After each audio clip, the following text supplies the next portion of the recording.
Doctor Babasaheb Ambedkar यांच्या जयंतीनिमित्ताने हजारो भीम अनुयायींना आईस्क्रीमचे वाटप। सदाशिव पाटील यांनी केले आईस्क्रीमचे वाटप। भारतीय घटनेचे शिल्पकार डॉक्टर बाबासाहेब आंबेडकर यांची 134वी जयंती सर्वत्र मोठ्या उत्साहात साजरी करण्यात आली।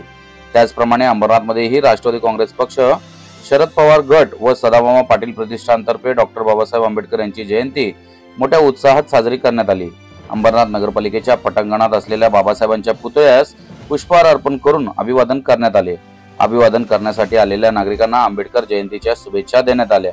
त्यानंतर अंबरनाथ पूर्वेकडील मोतीराम पार्क येथील मध्यवर्ती कार्यालय येथेही डॉक्टर बाबासाहेब आंबेडकर यांच्या जयंतीनिमित्ताने आकर्षक अशी सजावट करण्यात आली होती। या ठिकाणी सदाशिव पाटील, सचिन पाटील व पूनम शेलार यांच्या सहित कार्यकर्त्यांनी बाबासाहेबांच्या प्रतिमेस पुष्पहार अर्पण करून अभिवादन केले।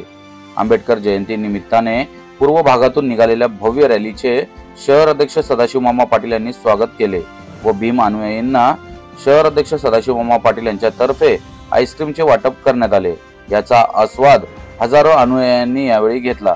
या प्रसंगी शहर अध्यक्ष सदाशिव मामा पाटील, माजी युवक जिल्हाध्यक्ष सचिन पाटील, महिला शहर अध्यक्ष पूनम शेलार, विनोद शेलार, राजू सूर्यवंशी, बाळासाहेब पाटील, सुहास कुलकर्णी, भालचंद पाटील, बंटी भालेराव, व्यंकटेश मुदलियार, राकेश महाजन, सिद्धोधन, चेतन जाधव यांच्यासह अनेक मान्यवर पदाधिकारी व कार्यकर्ते मोठ्या संख्येने उपस्थित होते।